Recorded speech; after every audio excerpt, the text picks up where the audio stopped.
Hey, get a little closer there, honey. Let me see your fingers. Oh, they're nice. Oh, yeah, baby. Oh, you got nice soft hands. All right. The camera's rolling tape here. Just so you know. Okay. All right, you're on. All right. This is it, the real thing. Okay.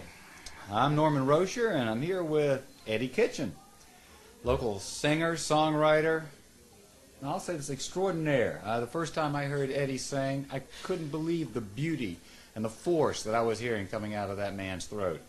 I don't know, I think I met you first through Virginia Organization of Composers and Lyricists, Vocal. Sure. And that was the first venue that I believe I ever heard you playing. You've been writing for a while now, I take it.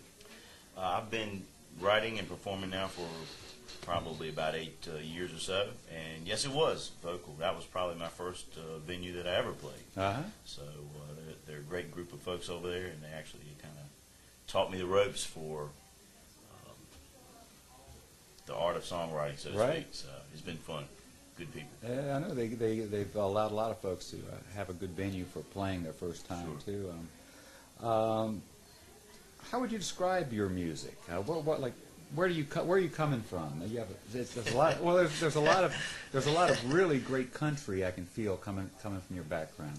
Well, there is, for whatever reason, I guess when I started writing and playing, just due to the fact that I have a deep Southern voice, that perhaps the country music venue or the country sound was just a natural thing.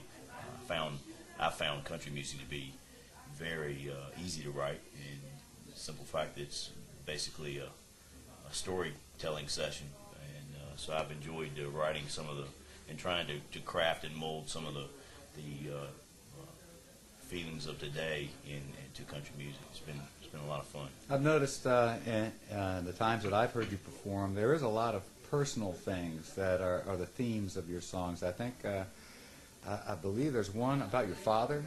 Sure. That is a very touching. Maybe you could tell about that one tune. Yeah, that song is called "I Hope You Knew It Then," and that was actually spawned by my father went and had quadruple bypass surgery, and having never seen him in a situation like that before, it kind of spawned a song that, hey, not knowing what was going to happen, but when he came out, he really was unconscious and just kind of sitting there looking at him. It kind of made me think, geez, I hope you knew I loved you, at that time especially, but during other times as well. So, yeah, very personal song. I get a lot of ideas and try to relate them to personal experiences. I think that makes for a stronger song.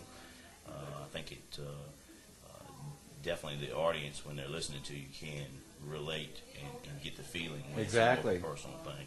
Something like that, especially everybody, sooner or later, they go through that with a parent or loved one. Sure.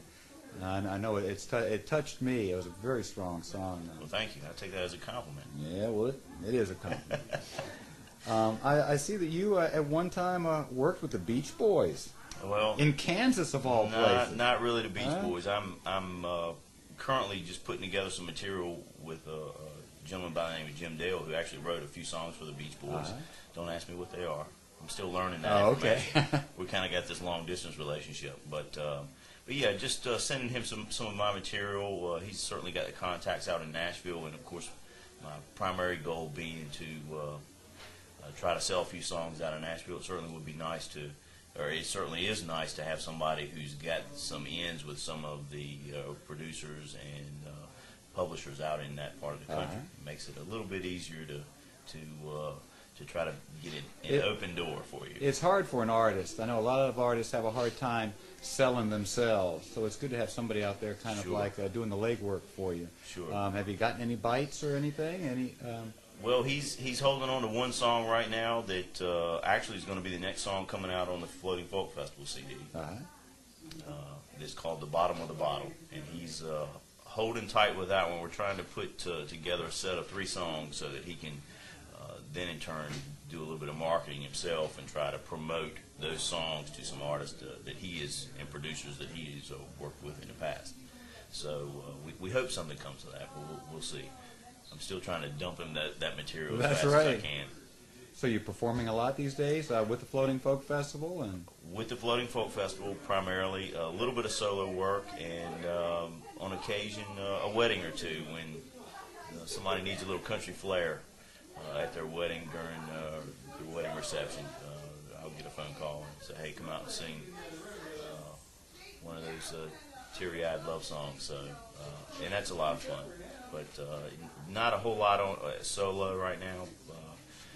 Work. My main job is primarily trying to keep me established. So. yeah, I know how that is to be a working musician. Sometimes that doesn't mean you're working in music. That's right. That's right. Do you play at times with a band, or you're primarily solo? Doing a little bit on the side with some other players on occasion, more so on a garage side basis. So we'll have Got to some start guys, somewhere. Yeah, we'll have some guys over at the house and kind of wake up the neighbors, so to speak. And that's always fun to get together and get a lot of positive influence from some of the folks that definitely can play the instruments a whole lot better than I can, but can bring us some different influences into the mix. So.